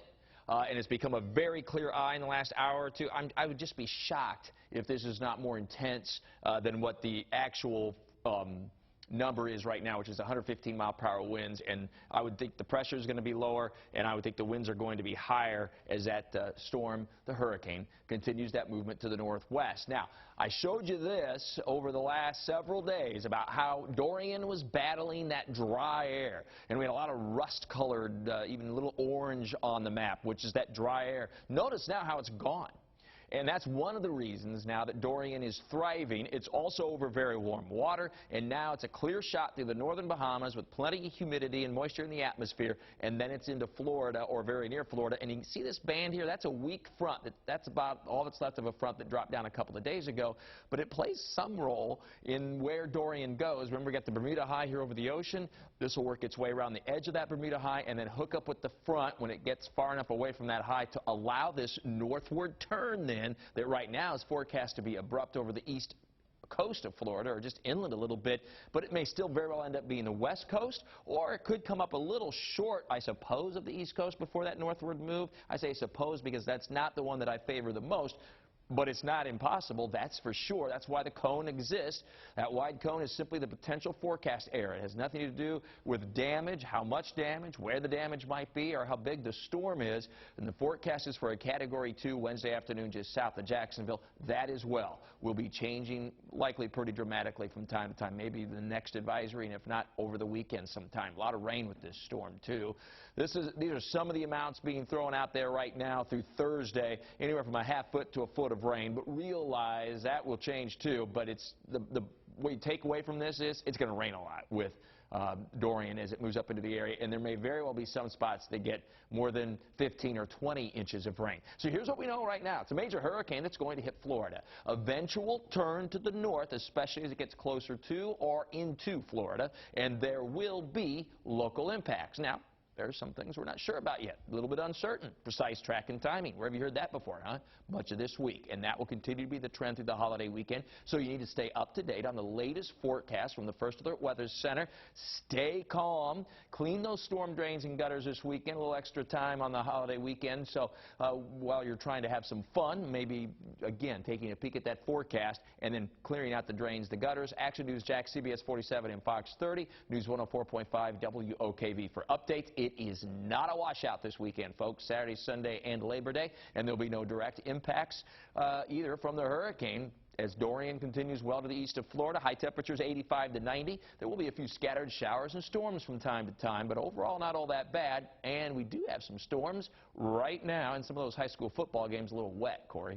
And that onshore wind really throwing some showers across the area, Mike. Generally west of I-95 on First Alert Doppler HD. A lot of color. Some of these are really heavy. Wherever we see the rain, yeah, they do get pretty heavy at times, but it is starting to clear Duval County. Looks like we maybe have a little bit of an outflow boundary here from some heavy rain and a lot of lightning there just on the west side of McClinney and over Sanderson. You see the rainfall rates here between 1 and 2 inches per hour with those rainfall rates directly over those of you in Sanderson right now. This is tracking westbound toward Taylor at 629 and then Wellborn there at 641. Mike, the onshore wind, it continues tomorrow. That means more showers. Yeah, a few showers and storms from time to time, and that heightened rip current risk at area beaches, so use some care. But there'll also be periods of sunshine, 85 to 90 degrees for your Saturday, Sunday, and Labor Day, and then we're tracking, will be of course through the weekend, but by early next week, Dorian on the doorstep of Florida's coast and then making that turn northward, so heavy rain and storms expected here locally. It does look like the worst of the rain and storms from Dorian would be ending now later Thursday and Thursday night with just a few afternoon storms, typical summer variety by Friday. ActionNewsJax.com. You can check out Talking the Tropics with Mike, my tweets at Mike First Alert, and Facebook fan page. And just a live look at a news conference in Tallahassee. We are still waiting on Governor DeSantis to give his latest update on Hurricane Dorian and the preparations underway across the state. So we'll keep you posted, and we'll bring it to you live once he's at the podium. Tonight, all new on Fox 30 at 10, moving the animals ahead of the storm. Action News Jax tags along while shelter pets find a new temporary home. Then at 11, we're tracking Hurricane Dorian. Of course, we will bring you the 11 p.m. advisory as soon as it's released on Action News Jax at 11. And take this time before the storm to make a last-minute check of your list of supplies before the storm hits. Go to ActionNewsJax.com, click Hurricane Center under the Weather tab to find the Hurricane Survival Guide.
Action News Jax is keeping you up to date on Hurricane Dorian. First Alert Chief Meteorologist Mike Burge will have the latest information that you need to know. He's following that track and talking about some potential changes next at 6:30 on Fox 30.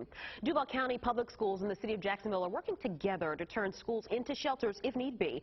So check out some of these pictures here. These are cots being stored at the schools, which will serve as shelters in emergencies. And you may notice some window boarding and other preparations in those work areas as well. Of course, Action News Jax will let you know if those shelters open locally.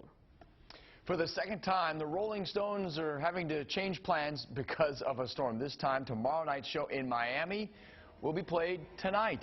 In July, the Stones show in New Orleans was postponed because of Tropical Storm Barry. Tonight is the final show on their U.S. Stadium tour. The band will take the stage again, 8:30 tonight instead of tomorrow. CBS Evening News is up next on CBS 47. Up next at 6:30 on Fox 30, continuing coverage as Hurricane Dorian approaches Florida.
Live, this is Action News Jax special coverage tracking Dorian.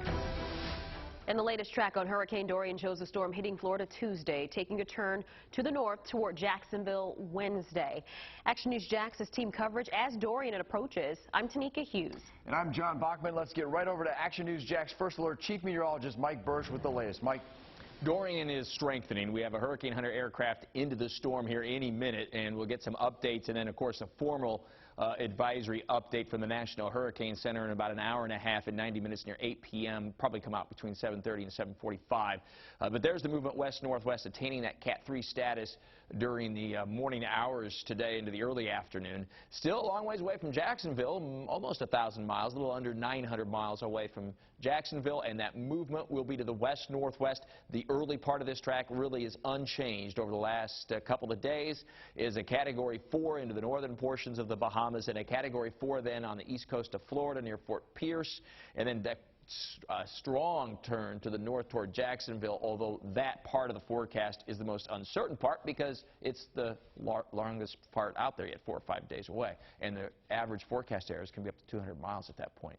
So here's what's changed through this afternoon on Dorian: a later landfall near Fort Pierce on the southeast corner edge there of Florida, a little bit north of Fort Lauderdale and West Palm, and a little bit south of Cape Canaveral and Melbourne. A sharp turn northward once inland, and a potential Category 2 near Jacksonville, but that's Wednesday afternoon. That part of the forecast is certain to change. Here's the wind field, which has been expanding gradually over the last day or two. Not unusual with intensifying hurricanes and organizing storms, and by 4 o'clock Sunday morning, the western edge of the tropical storm force winds are making their way into the northern Bahamas there and working across the islands through the day on Monday. 1 o'clock in the morning, it's a Category 4 now over the northern islands and continues westbound, so that by noon Monday on Labor Day, the first tropical storm force winds are starting to just nudge into extreme southeastern portions of Florida, and then of course that will continue a little bit west-northwestbound before that turn northward up the eastern parts of Florida, or perhaps very near the coast, though that part of the forecast still to be determined exactly, which will then determine the magnitude of impacts right here at home for Jacksonville, northeastern Florida, and southeast Georgia. More on Dorian, its impacts, and your holiday first alert forecast for the weekend. It's about 15 minutes away. And preparations are already underway across the state for Hurricane Dorian. Yeah, we're still waiting on a briefing with Governor Ron DeSantis. There it is, a live look right now. It's expected any minute. Of course, we'll bring it to you as it happens. Now, today, President Trump declared a state of emergency in Florida ahead of the storm. Governor DeSantis expects there will be evacuation orders. So far, there are not any yet. 2,000 Florida National Guard soldiers and airmen have been put on active duty ahead of the storm. All public schools were already scheduled to be closed Monday because of the Labor Day holiday. Baker, Bradford, and Columbia County schools have announced they will be closed Tuesday. Bradford schools will also be closed Wednesday. Now, those other districts are waiting to make a final decision about holding class Tuesday. And information about local colleges and those campuses that are closed are actionnewsjax.com. With Dorian expected to bring a lot of rain, memories of flooding along Black Creek on the mind of neighbors in Clay County. This is what it looked like after Hurricane Irma 2 years ago. Diane Page is still repairing damage from Irma. Her home is elevated above the ground, of course, but it still got 1.5 feet of water inside. I don't come back very often because it's just too depressing for me, you know, to have lost everything I've lost.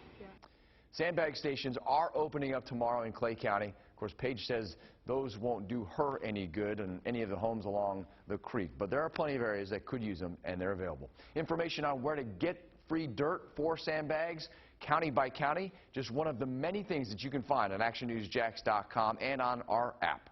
Duval County does not help with sandbags or dirt for homeowners.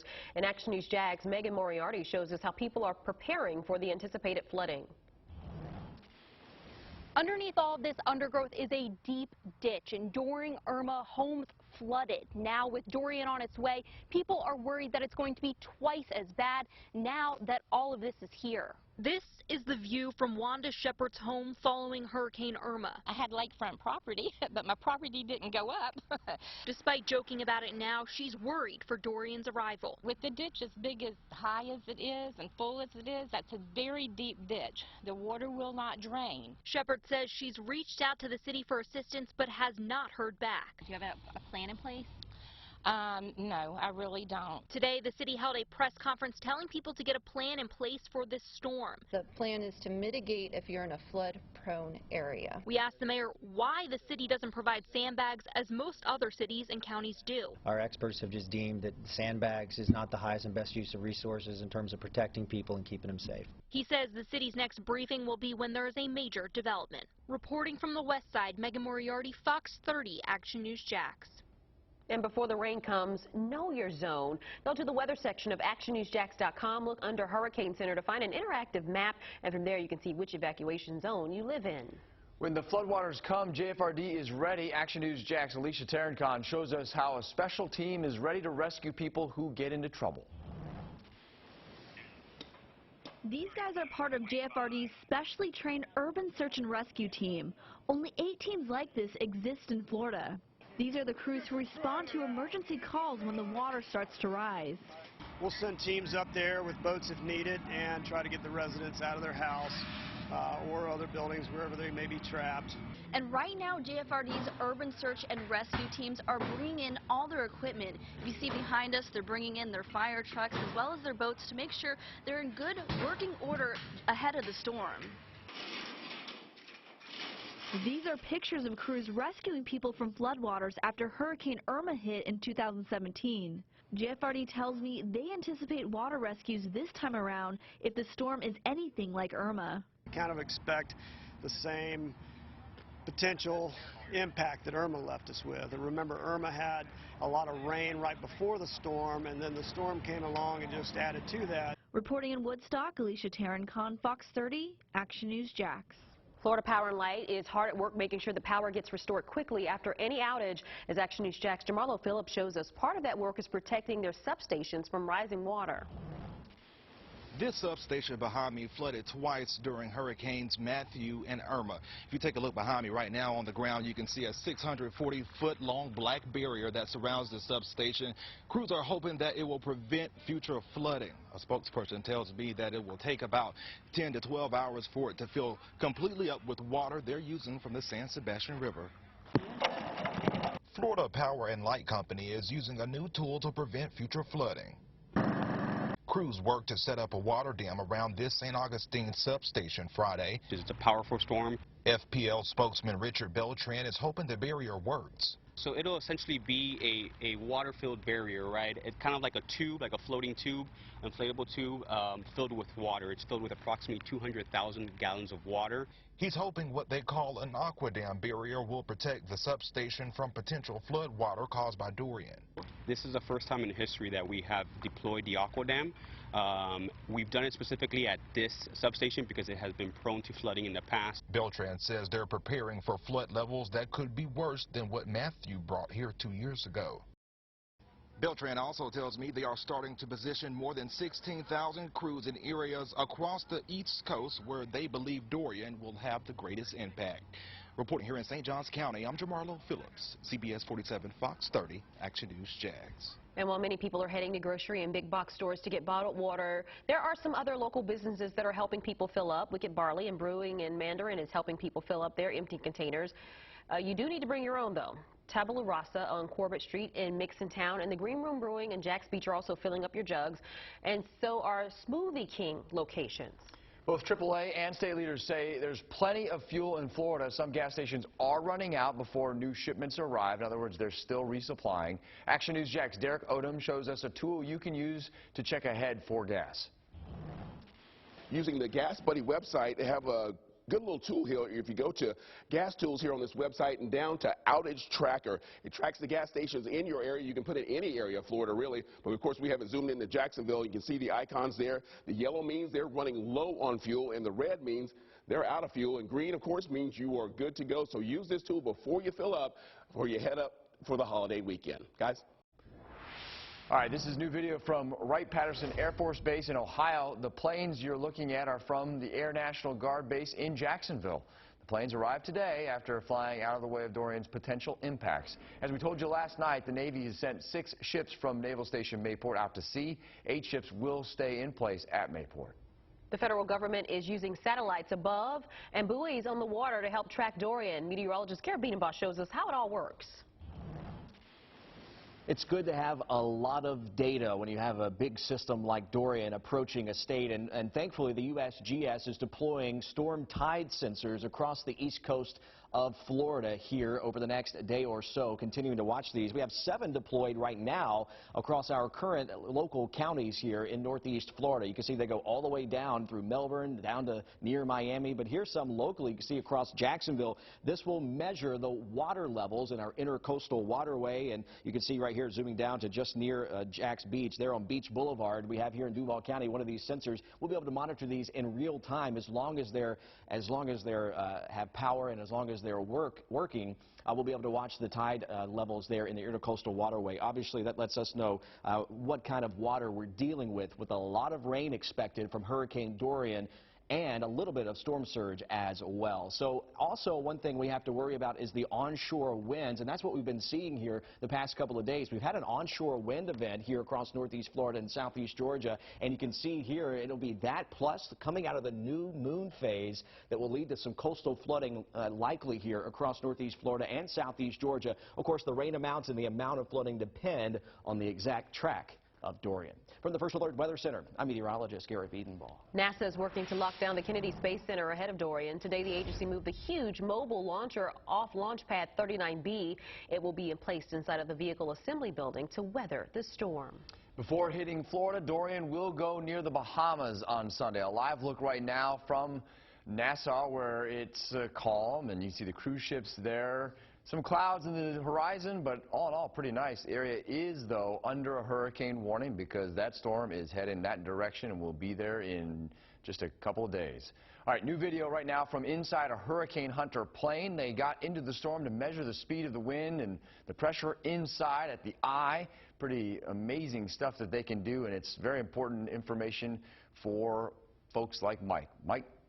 Speaking of which, you guys, there's a plane headed there right now. Hurricane Hunter aircraft right at the moment is just about ready to penetrate the storm. Started out at Tampa, so we'll have new numbers coming in soon. I'll tell you what, that's a donut right there. That's a stronger hurricane than the current latest advisory is indicating, I would have to think. First Alert forecast, latest on Dorian, and some historical info, too, from Corey in a few minutes. Ready to respond how the local Salvation Army is preparing no matter where Dorian hits. But first, protecting the animals at the Jacksonville Zoo will go inside the plans to keep the animals safe.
is Action News Jax special coverage tracking Dorian.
This is Action News Jax special coverage tracking Dorian.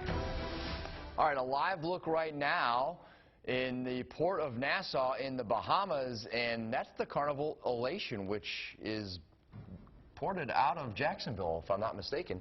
Hurricane Dorian is expected to arrive in the Bahamas on Sunday before making a beeline for Florida's coast and then turning north toward Jacksonville next week. Action News Jax First Alert Chief Meteorologist Mike Bursch's full forecast is minutes away.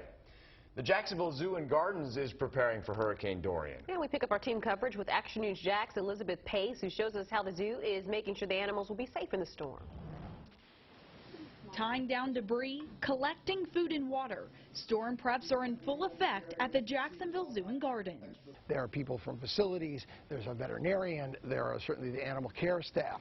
There are more than 2,000 rare and exotic animals here. Most will stay in these indoor facilities built with flooding in mind. This sleeping board is a lot higher and a lot wider than they typically would be in most zoos. There are also new storm drains and electrical changes inside these buildings. Now, these are Caribbean flamingos. They're actually left outside during severe weather because they say they're resilient to it. And putting them in an unnatural environment might upset them more during storms.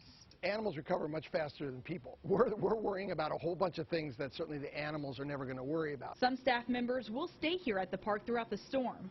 The zoo will look to city leaders before deploying an emergency plan. Reporting at the Jacksonville Zoo and Gardens, Elizabeth Pace, Fox 30, Action News Jax.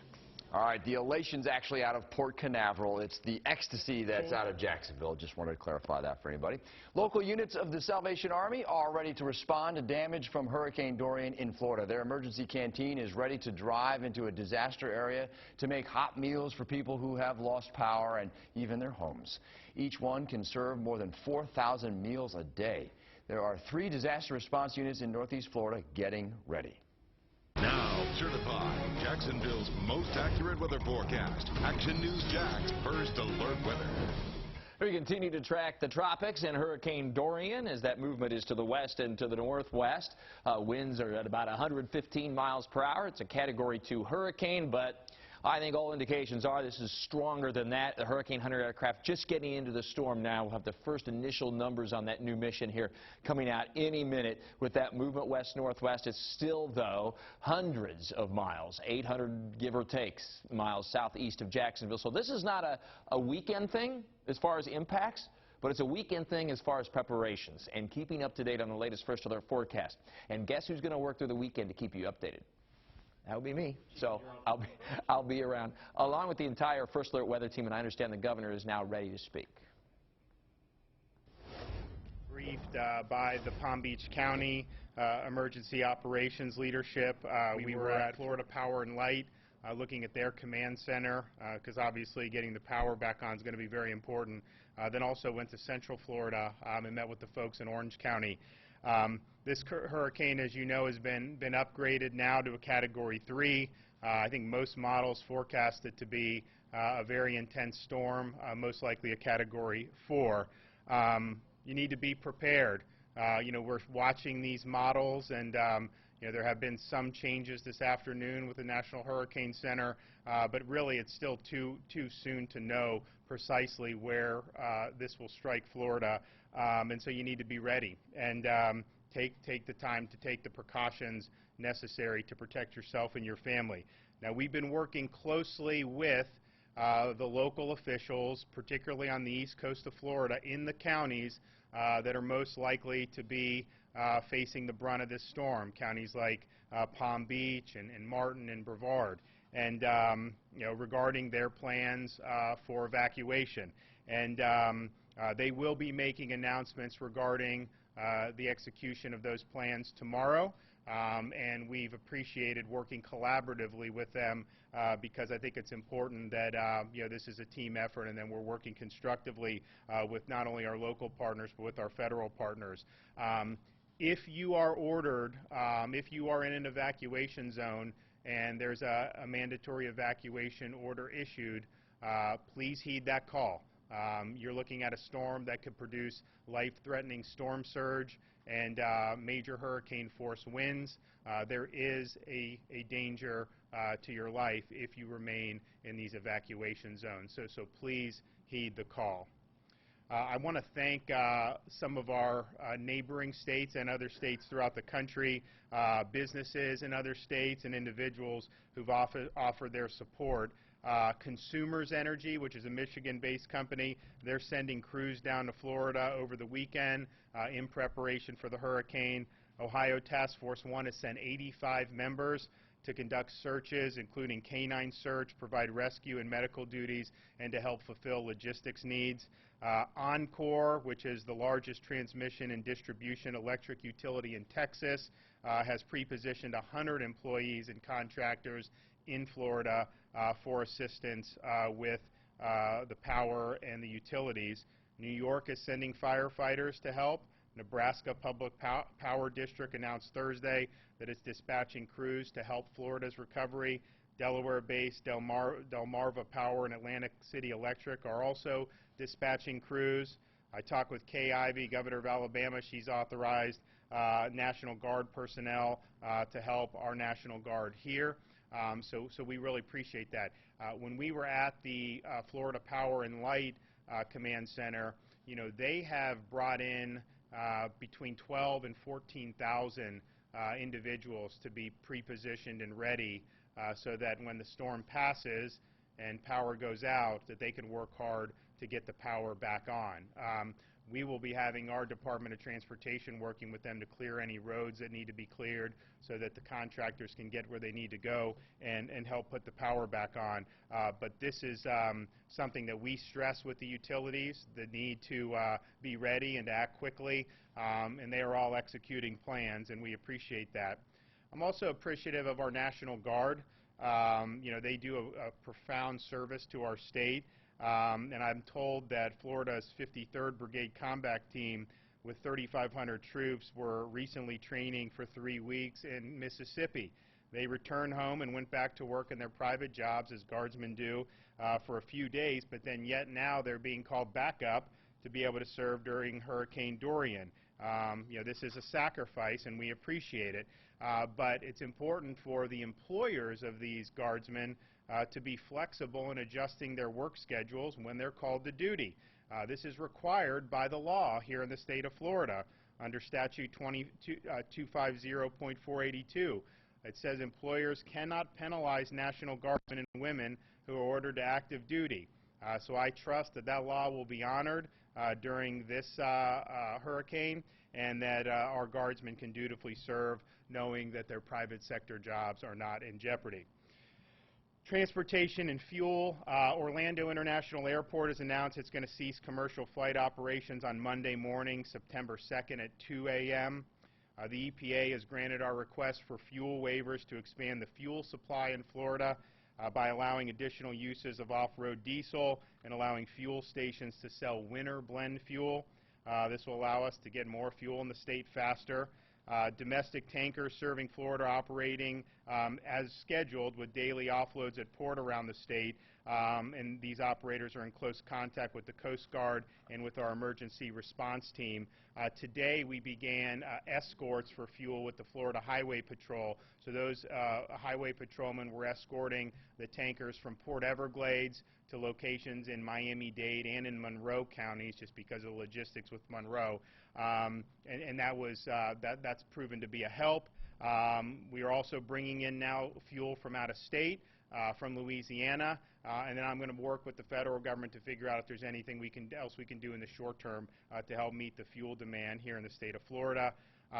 The Department of Children and Families received approval today from the USDA to issue SNAP benefits to all recipients who normally receive their benefits between the 1st and 14th of the month.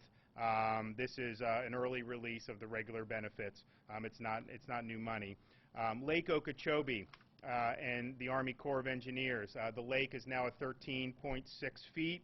That's within the current regulation schedule. Obviously, an event like this is going to bring a lot of water. That's going to, raise the level of the lake, but really what raises the lake even more than that is the runoff out of Central Florida. So we anticipate seeing, the lake rise, and the Army Corps has worked very constructively with us in Florida to try to manage that lake in a way that was mitigating some of the environmental damage that had been caused. But at the same time, I mean, they have a regulation schedule, and they're going to take action if need to be based on the level of the lake. We're working with different people in the private sector. Uber has committed to providing rides to shelters as those shelters are opened, and I think you'll be seeing announcements regarding shelters being opened very soon. Comcast is launching 2,000 free mobile hotspots across the state. And then we're working with Gas Buddy with their app and website, that details where fuel is needed, and then we're trying to get that information in the right hands so that the gas stations will have what they need. Although it was interesting, we were in Palm Beach. I saw one gas station had a huge line. Across the street, there wasn't much of a line. I guess the one with the line was like 20 cents cheaper. So people were waiting in line because they were saving money, which, however you want to do it. But we think it's important that people have access to fuel. In terms of generators, we're delivering more than 200 for pre-staging. Our Agency of Healthcare Administration is deploying staff to assisted living facilities in the coastal counties on the East Coast that are likely to be affected, which have not provided updated information on their generator status. And I'd also note some of the counties are doing a good job conducting oversight of this as well. Orange County, they're going to all the assisted living facilities, particularly ones with no data, and they're requesting plans. And a plan is not just we're going to call 911 when the power goes out. I mean, you have to have a plan. So we appreciate them. ACA is also participating in daily calls with the Florida Healthcare Association and all residential and inpatient healthcare facilities, and the Florida Hospital Association and all hospitals. As you know, there have been many school closures announced today. We have an up-to-date website at the Florida Department of Education, www.fldOE.org/hurricaneinfo. And so I just think it's important that as these counties make announcements tomorrow, that folks listen to that and take the necessary steps to protect themselves and their families. This is a potentially big storm, and it can cause a lot of damage. We are monitoring the forecast. We've seen some movement in one direction today, but I would note, I think if you look 3 days before Irma and you look at the track that people had there, I don't think one of them predicted the ultimate path that it took. So, this thing is still something where there's still some level of uncertainty, and you just got to be paying attention. But make the preparations that are necessary, and we're going to be having some more announcements tomorrow morning, and look forward to working with the counties as they execute some of their plans designed to keep their citizens safe. And with that, we're happy to take some questions. You had mentioned this morning, Governor, there are about 120 nursing homes that have not provided updated information with regard to the status of their generators. What would be an acceptable plan, what would not, and who's making that determination? Well, they are required to do it by law, and so they're obviously violating the law. I think what ACA is doing is, if we know that there's a place in, say, Brevard County that doesn't have it, and we know Brevard County may be in a situation where they're going to be impacted by this storm and lose power, they're making on-site visits to there, and they need to come up with a plan. Now, there are shelters that will be able to handle some of these folks, but if they have special needs that require different attention, there may not be a shelter that can accommodate that. And so, the folks who are kind of rendering care and are responsible, need to be complying with the law. And so we're going around. We have the information. Some of the counties are doing it as well. So there's a lot of focus on this. But you shouldn't even need a lot to do this, quite frankly. I mean, it's the only normal thing to do, that you plan for contingencies. And if you're somebody that has people under your care, if you may lose power in a hurricane, okay? And so how are you going to handle that situation? We do have some of these generators that we're bringing in, and that could be an option if one of them requests it. But I would also say just having the plans, I think, is important, because it requires you to think through the safety of the people that you're protecting. How many of those 120 facilities that you mentioned this morning have had their generator status established now? You have to talk to ACA on that. I mean, they're constantly down talking with these folks, and they would have the most updated information on that. You had mentioned announcements expected tomorrow in Palm Beach, Martin, and Brevard counties. You are anticipating the first evacuations being ordered by those counties. I think it'll be, we've been working closely with Palm Beach, we've worked with Martin, we've worked with St. Lucie, we've worked with Indian River, and we've worked with Brevard, simply because if you look at the storm track, those have seemed to be the areas that have been receiving the most focus from the forecasters. And my view on this is, when people prepare for hurricanes, each county develops their plan with their evacuation zones, and they determine what makes the most sense for their county. So I think it's best for us to work with them for them executing their plans, rather than us come in and say, yeah, you've been practicing that way, but just go do this and do this willy-nilly. I don't think that would be very effective. So we wanted to work with them, and I think that they've looked at it and made some determinations that will be announced tomorrow, and then we'll have some announcements as well that will, I think, further help the efforts. Governor, I know it's still a couple days away, but given that it could be a fairly big storm and impact us a pretty big hit with a big storm surge, what's the thought on search and rescue teams right now, in case anybody doesn't evacuate, for people that are living on barrier islands or right on the coast? You want to talk about search and rescue? Garrett? Anyone, yeah, that's fine. Sure. So obviously we're using the search and rescue assets that we have within state as first resource. Second is we're EMACing a lot of search and rescue teams, and we've also asked the DOD to also add additional search and rescue. So those teams are all coming in. We have a lot of those assets in state. I mean, these are capabilities that we've been developing year over year with a lot of federal government money that came in as a result of 9/11 dollars that have been flowing into the state since then. So we'll have enough USAR capability between our resources, EMAC, and DOD. But the point is, those are resources that are pretty much going to be needed if people don't evacuate, and it's 3 or 4. So in addition to the USAR teams, we have high water vehicles. We have 1,000 high water vehicles that the Florida National Guard has. In addition, we've asked for EMAC on high water and for DOD on high water, and obviously we have air assets as well. And I think we're also asking for swift water rescue as well. Governor, your comment about the guardsmen that are leaving their jobs again to serve the state, and you're hoping that their employers, honor the law by allowing them to do that without penalty. Was that just a message that you're hoping they do that, or are you seeing that? Or we have received reports that some of the calls to service were not as received warmly by some private employers, and it may have just been a misunderstanding, but I think it's important just to be very clear about what the state law is and what the state policy is, but also just to shine light on the fact that you got guys that have been away for 3 weeks training, now they're told to get back in the saddle. We should be thanking them for doing that and not giving them grief at their jobs. Governor, just as you have put so many people here, and we've got the Emergency Operations Center manned, each of us in our newsrooms have newsrooms that are ready to be engaged in this as well. And one of the things that we need is good and constant real-time information.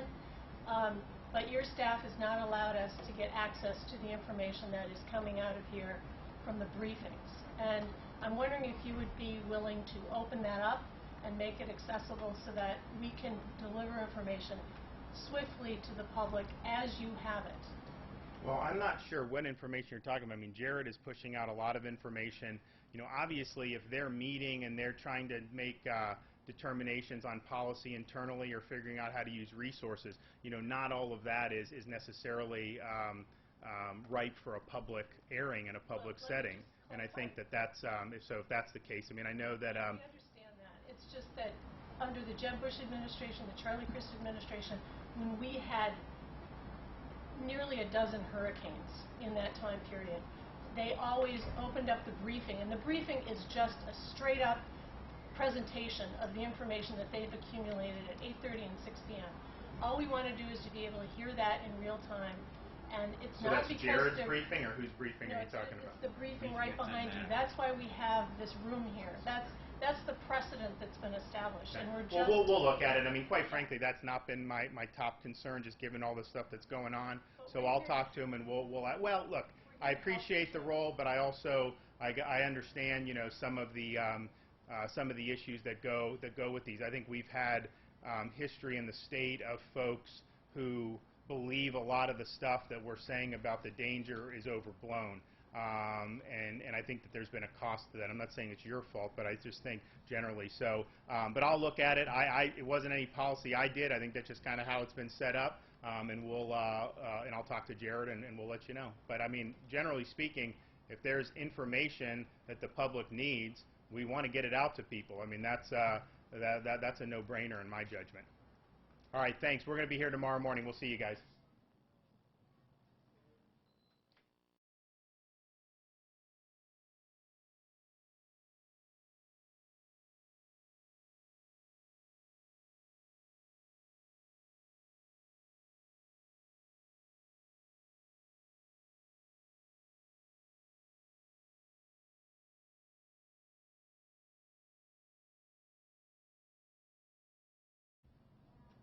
Okay, good night from the State Emergency Operations Center.